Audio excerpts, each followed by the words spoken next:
Hey guys, and welcome back for a new video. Today I am going to be swapping my Fanatec DD1 wheelbase for the MOZA R12. And you might be wondering, why on earth would I want to do that? So let me give you a little bit of context. First of all, I've had my Fanatec DD1 for about 4 years now, and even though I absolutely love it and wasn't thinking about changing it at all, it has been having a few issues very rarely, but sometimes taking a curve, the wheelbase would just lose any kind of feedback and I would lose the steering wheel and I would have to basically turn it off and back on to be able to get everything back. So it is very rare, but it is a problem, and obviously the wheelbase is out of warranty now. So I've been thinking about replacement options for my Fanatec DD1, and the MOZA wasn't really an option until a few days ago when I heard that MOZA released an update for the software of this wheelbase, and from what I've heard so far, the feedback is really good. Apparently that transformed this wheelbase into a completely different product, so I thought I would just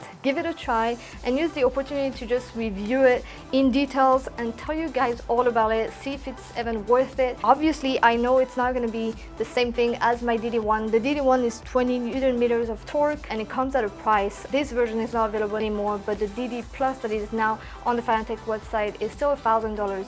It is double the price of this thing. This thing is now at a price of $499, which is pretty much a steal. You get 12 Newton meters of torque, which is probably more than enough. Honestly, I don't think anyone really tries with super high force feedback on. It gives you obviously a little bit more details if you have more, but this is definitely more than enough. Now Fanatec also has the DD, which is 12 Newton meters as well, but it comes at a price of $800, which is still $300 more than the R12 from MOZA.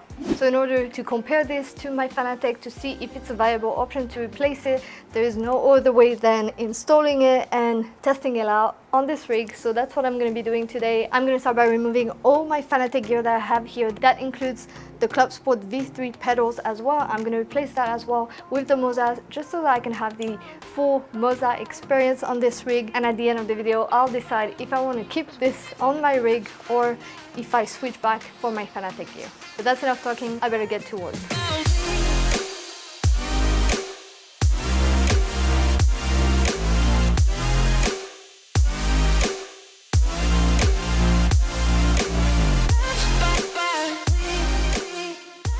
Quick update, I just took my Fanatec DD1 out, but because the MOZA attaches from the bottom of the wheelbase while the DD1 was from the side, I had to change my mount. So I had to add this universal mount. I am not super happy with it because it's a little bit low, but you don't have that much choices when it comes to installing this mount. It's either reversed like I did or on top of it, but that would make the wheelbase be way too high. So this is the way it is now.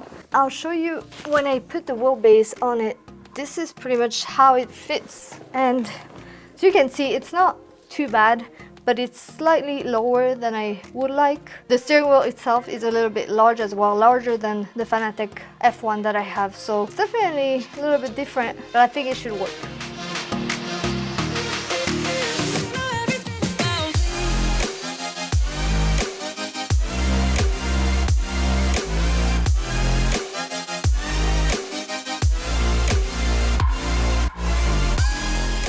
Okay, so I have installed everything now. The wheelbase is on, the steering wheel and the pedals.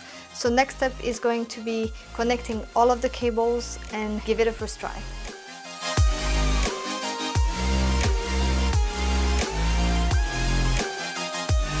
Okay, so I've been driving a few laps with the new MOZA R12 and the KS steering wheel, and first thought is that it feels really good, it's very capable, but driving it back to back from my Fanatec DD1, I have to say there are a few things that are, feeling very different. And I think the first one, and that's something that is known with this wheelbase, is that on the straight line you actually get a lot of left to right oscillation. I'll show you right now. I'm on the straight, front straight, and you can see the wheel's going insane if I'm not holding it. So it's definitely something that's kind of annoying. I mean, when you're holding the wheel, it doesn't feel as bad, but it's definitely something that, if you're used to Fanatec or another wheelbase, you're really not used to. So, however, when you take curbs or there are some bumps on the road, you actually don't feel them as much as you would with the Fanatec, and I'll take a few curves here,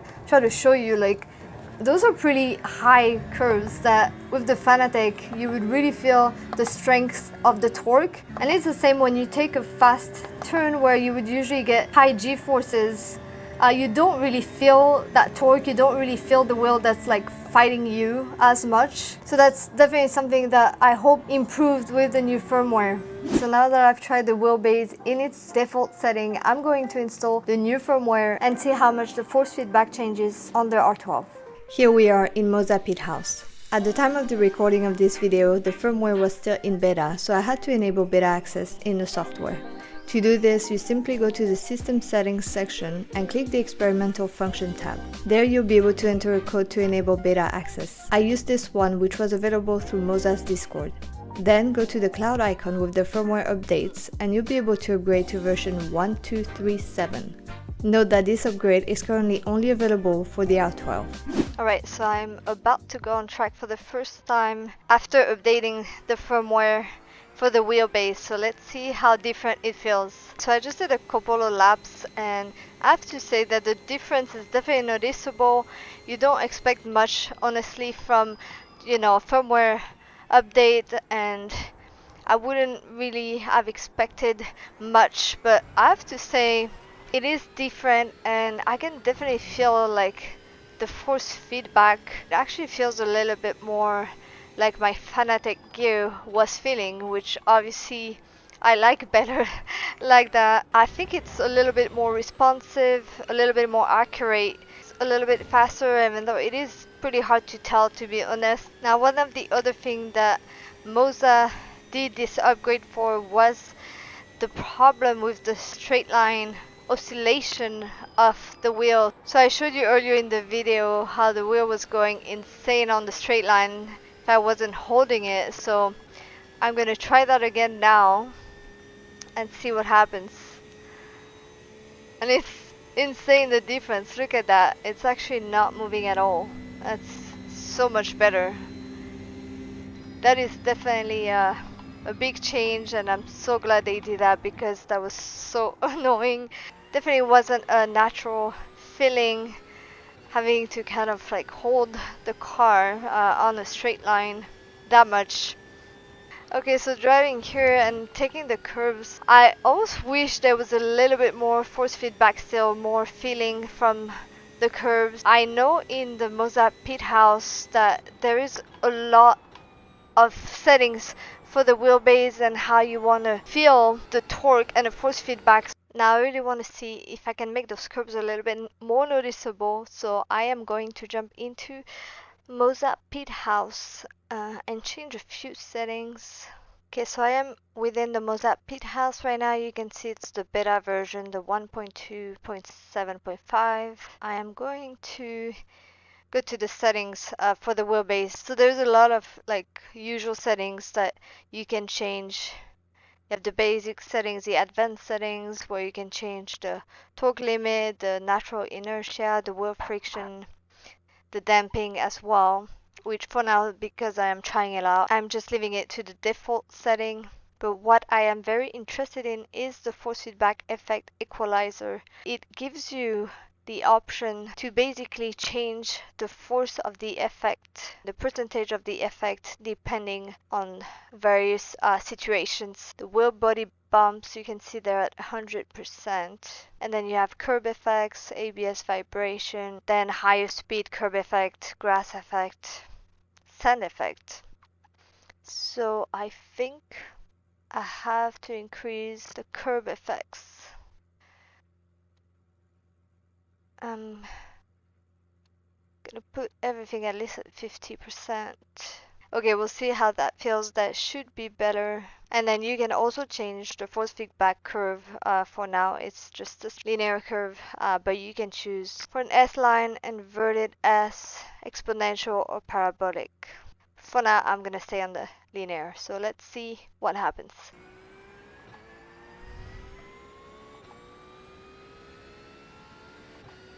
Oh, I can feel already. I didn't change the road, but I can already feel a little bit more feedback. Oh yeah, definitely a lot more. Oh, that's much better. It's almost maybe too much right now on the road.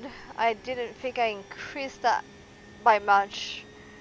So I may have to reduce a little bit, but in terms of the curb, I could tell already. Let's see. Yep. And it's more noticeable at higher speed. I think it's still very subtle when you're going very slow. It's nice, much better. It feels a lot more real and a lot closer to what my Fanatec Wheelbase used to feel like. I think you can see how the wheel is like shaking a lot more without like having a lot of movement, but you can probably see the force feedback being higher. And I like obviously the possibilities, the adjustability that you have in the MOZA PitHouse. Price of this wheelbase, there is nothing really that I can complain about. It is $499. It used to be $589. They just released a new price pretty much at the same time as they released actually the firmware update, so you're getting a better value for a lower price, and I think that really makes them a perfect option. If it's in your price range, that's probably definitely a very good choice. In terms of how the wheelbase feel, I have to say it's very smooth. There's nothing really that feels weird or very different from my Fanatec. I think it's a very good wheel. I think the core difference when you're choosing a wheelbase is going to be in terms of, you know, the strength that you want to have, the force feedback strength, and obviously the quality. So, you know, with some of the brands that make an investment on the long term and you have nothing to worry about. I mean, my Fanatec wheelbase, it's been 4 years and it's just starting now to have a few issues, as I mentioned at the beginning of the video. It's a pretty long time, but still, I think MOZA is also pretty reliable. I haven't had that one for long, so I can't talk from my own experience, but from what I've heard, it's definitely high quality. When it comes to the steering wheel, I think it is a pretty nice steering wheel. It is a little bit big. It's 300 millimeters. My Fanatec F1 steering wheel, which I absolutely love, is 270, so it's quite a bit smaller, and I think I like that better. But for GT cars, I think this steering wheel is totally appropriate. I wish it had Alcantara on the side, because I think Alcantara is so much nicer when you're driving, but that's a personal preference and not everyone will feel that way about that. But I have that in my car and it's kind of a must for me. But other than that, it really feels pretty nice. It is very light. It has a nice carbon fiber finish. Actually really impressed with it. For the price, I think it's really good value. It is $279 and it comes with the paddle shifters, the 4 paddles, so you have the dual clutch, and this is pretty rare to find a wheel for this price that will come with the dual clutch. I think the Fanatec one that I have was $350 on its own, and then when you add paddle shifters it was an additional $179, something like that, so it's almost double the price. So definitely this is not bad at all for the price. The pedals, the sound could be better. It feels a little bit more plasticky than the shifters from the Fanatec wheel, but honestly with the headphones right now I can't even hear them, so it's not that big of a deal.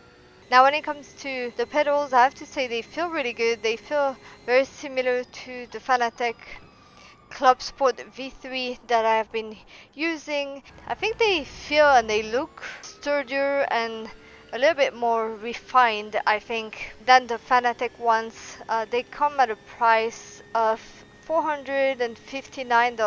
The Fanatec ones come at a price of $399, so it's not that much more, and I think they are actually a lot nicer. You have more options with this because they all come separately and you can adjust them exactly how you want on the pedal plate. While the Club Sport V3, they are attached to the base plate already, and there is no bottom, so you can't actually take them apart really. So it's definitely an advantage for these ones, and I think you can also clearly see that the actual mechanism seems a lot stronger on this. These pedals are also fully customizable in the MOZA PitHouse software, so you can really easily adjust a lot of the effects and parameters. I think overall they are really good value for the price as well. MOZA just released a new and improved version of these pedals, the CRP2, which feature a 200 kg load cell sensor and a lot of versatility when it comes to tweaking the brake pedal feel and damping. But what is a lot more exciting is what MOZA have revealed at the Gamescom this week, the M Booster active pedals. From what I've seen so far, it looks like MOZA is really going after the Simucube active pedals. For the longest time, Simucube have been the only company to offer a pedal with force feedback, but it looks like that's all about to change. Alright guys, it is time for the verdict. Am I gonna stick to the MOZA gear on my rig? And the answer is yes, at least for now. I was pretty impressed with this entire bundle. Honestly, the wheelbase feels amazing, and I think the new firmware that they just released really makes it even more valuable now for the price. You are getting something that is very close to the Fanatec wheelbases. It feels very similar in terms of the force feedback. The pedals are really good. I think there is really no doubt about it. They're probably better than the Club Sport V3. The only downside maybe for me would be the steering wheel. I just would prefer a different one, but it's still really good, and I actually really like the quick release that you get with MOZA. It's actually, I think, better than the one on the Fanatec one. I had the QR1 and not the new QR2. However, I can show you how easy it is to just remove it. There is also an arrow that points so you can know exactly the angle that you need in order to always just very quickly clip your steering wheel in place. So I really like that from MOZA. Now the second reason why I am going to stick with that for now is because Fanatec's future is kind of unsure right now. You may have not heard, but they went bankrupt recently and they should be bought by another company, but nothing is sure for now. Nothing has been announced officially. So I am a little bit worried in terms of the customer service. I don't know if they're going to be available for their clients. To be completely honest, I've never been really happy with them, even though I love their products. Every time I try to reach out for a smallest issue or anything, they were not really responsive, and when they did, they were not really helpful. So hopefully, actually, maybe the new owner will do better, but that might take a while before they're up and running again. So definitely gonna wait and see what happens with Fanatec before I decide on another wheelbase or any kind of gear from Fanatec in the future. And with that said, I think that's going to be it for this video. If you guys have any question at all, don't hesitate to ask in the comments below. If you enjoyed watching, please give this video a like and subscribe to the channel. And I will see you in the next video.